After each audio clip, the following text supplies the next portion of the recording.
The song spent a whopping 7 weeks at the top of the charts, and we're very excited to have frontman Brian Canham join us right here in the studio. Brian, welcome. Thank you. Almost didn't recognise you. Yeah, well... Which you're doing Ned Kelly the musical bit of undergrowth, yeah. That's right. Fiddler on the Roof. I'm hanging out for the part. Funky Town was a massive hit for you guys, but you were also known for your funky looks. Yeah, sure. Is it true that you had a... What do you mean were? It is. Hey. But you had a makeup artist then before you actually had a sound guy, is that true? That is true.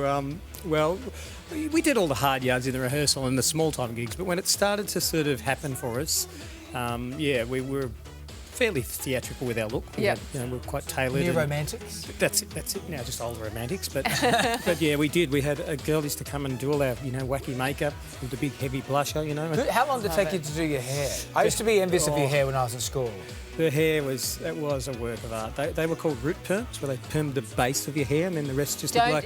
Is that what it was? Act like you've Giving him never a tip had a now. root perm, I've never had a root perm. I've only had one of those two things. Lies.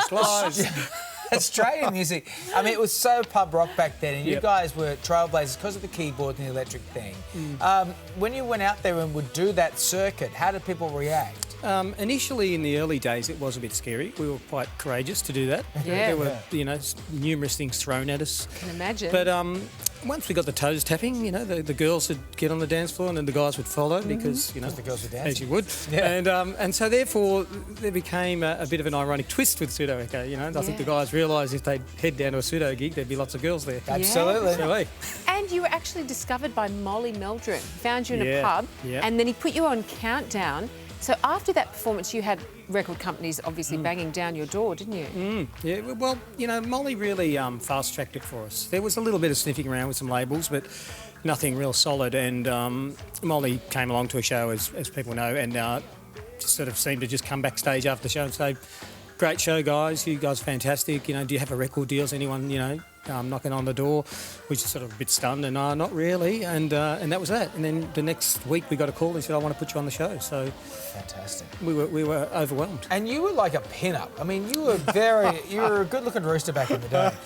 And on Countdown in 1987, you beat out Michael Hutchence to be named the most popular male performer of that year. How did Hutch react to that? It was pretty cool, really. He said, "It's yours, take it," which I did.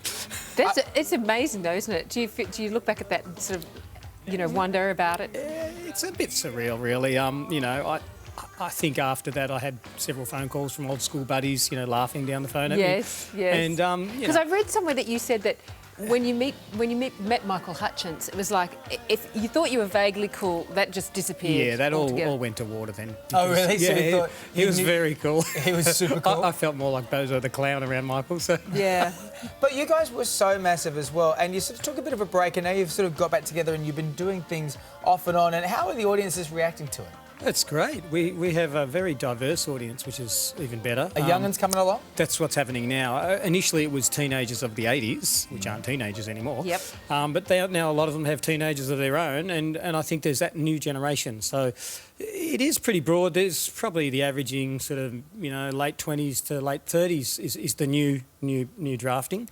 So we're happy about that. Because you've just finished up this tour with Belinda Carlisle, haven't you? Yeah. So tell us about that. It was pretty gruelling. It was like 11 dates we did 10 with Belinda and one on our own in a couple of weeks. It was great because we probably have slightly different audiences, although they're 80s audiences predominantly. Yeah.